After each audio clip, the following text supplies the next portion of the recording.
Bom, para concluir, a gente vai, nessa parte, analisar o método de Newton.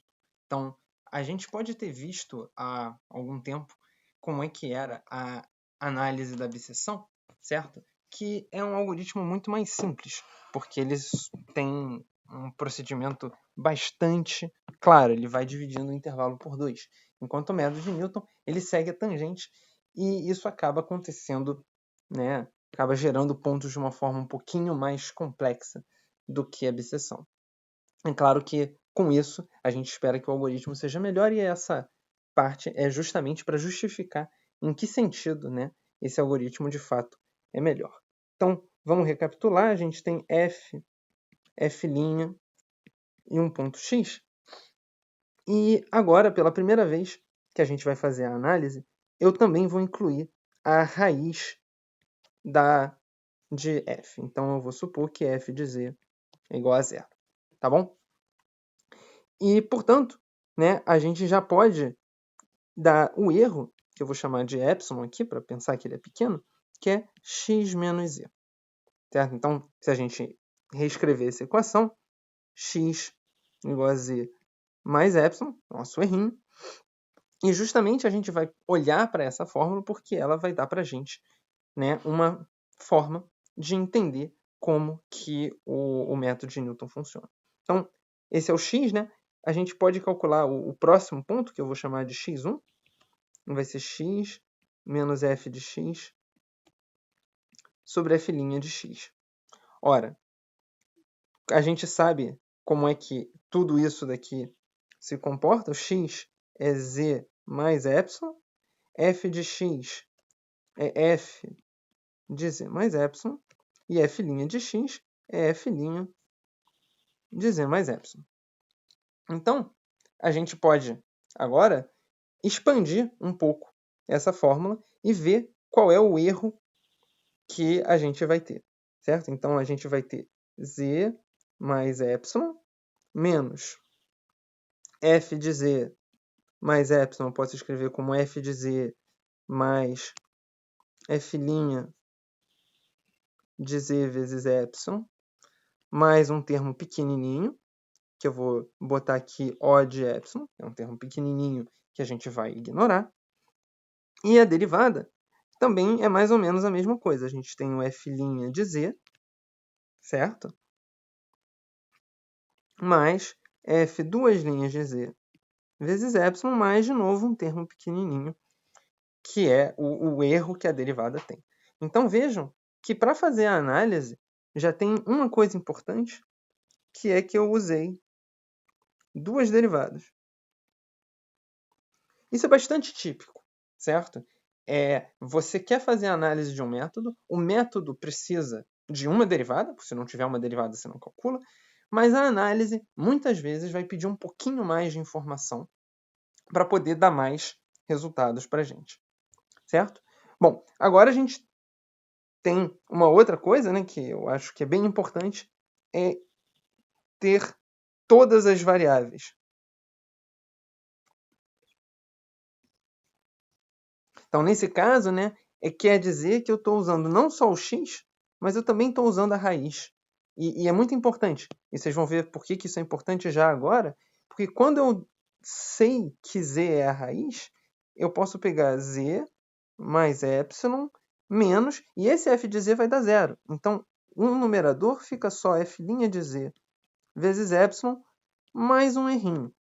E agora ele vai ser dividido por f' de z mais f duas linhas de z vezes esse errinho em epsilon. Tá bom? Bom, e aí o que é interessante é que a gente pode dividir, certo? Por f' de z. Isso vai dar z mais epsilon menos epsilon. E eu vou botar epsilon sobre 1 mais f duas linhas de z vezes epsilon sobre f' de z. Esse é o meu primeiro termo. E depois tem esse termo O de epsilon divididos por f' de z mais umas coisas. Esse termo aqui já era pequeno. Eu vou supor que o f' de z não é zero. Então, de novo, né, fazendo mais uma hipótese, certo? F' de z é diferente de zero. Quer dizer que é um zero simples. Se fosse um zero duplo, né? F' de z seria zero também, e a gente teria que fazer uma análise mais complicada. Mas aqui a gente pode, né, simplificar a nossa análise. E aí esse O de epsilon sobre F' de z, mais restozinho, ele um pouco desaparece. E aí, só para completar, aqui tem epsilon menos epsilon dividido por 1 mais uma coisa que é bem pequena também. Então, o que acaba acontecendo é que isso fica z mais, se você botar todo mundo no mesmo denominador, né, 1 mais f2' de z vezes epsilon sobre f' de z, o que sobra é f2' de z vezes epsilon sobre f' de z, que é o termo que, né, cruzou para lá, mais um Ozinho de epsilon, e tem o epsilon que estava no início, né? Epsilon vezes f2'. Então, vocês reparem que o que está acontecendo aqui é que está dando z mais Ozinho de epsilon. Esse Ozinho de epsilon, né, um número pequenininho. Repara que aqui tem 2 epsilons, certo? Deixa eu pintar esses 2 epsilons aqui. E são epsilon ao quadrado, né? Então, isso também é um número muito pequenininho.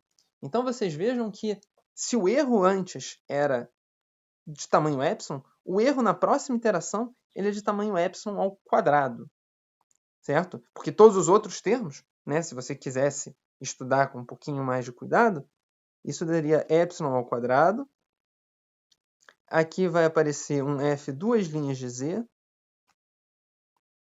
sobre f' de z. Certo? Então, esse daqui é o erro que a gente tem ao fazer essas operações, e, portanto, a cada iteração do método de Newton, o erro é elevado ao quadrado. Não é bem elevado ao quadrado, porque tem esse fator aqui, f2' de z sobre f' de z, que não é bem um quadrado, mas ele já mostra para a gente que o método de Newton vai convergir muito rápido. E só para a gente ter uma ideia, né, do que está acontecendo, por que o método de Newton converge rápido na raiz quadrada? Né? A gente começou com, por exemplo, se você fizer para calcular a raiz quadrada, você começa com 1, depois você vai para 1.5, depois você vai para 1.41 alguma coisa. Repara, né, que aqui o primeiro erro era da ordem de 0.4, aqui é da ordem de 0.1, aqui é da ordem de 0.01, certo? Porque o 1.41 já está certo, seria 1.41, 1.42 e tal. E aí a próxima iteração, isso vai para 10 a menos 4, e 10 a menos 8, e 10 a menos 16, e por aí vai. E aí vocês reparem que num computador, 10 a menos 16, você praticamente já chegou na raiz. Certo? Então, se você começar mais ou menos perto da raiz de uma função para o método de Newton, em pouquíssimas iterações, você convergiu. Certo? E isso explica, né, aquele gráfico que a gente viu dos erros na escala logarítmica convergindo bem rápido para zero. Certo? Porque cada vez que você faz um passo do método de Newton, você leva ao quadrado. E é isso que é responsável pela extrema velocidade desse método. Certo? É claro que tem algumas hipóteses que eu não entrei completamente em detalhes aqui, a gente pode ver isso depois, mas uma das propriedades mais importantes do método de Newton é justamente essa estabilidade, certo? Essa grande velocidade, você chegou perto da raiz, a raiz atrai você para ela bastante rápido.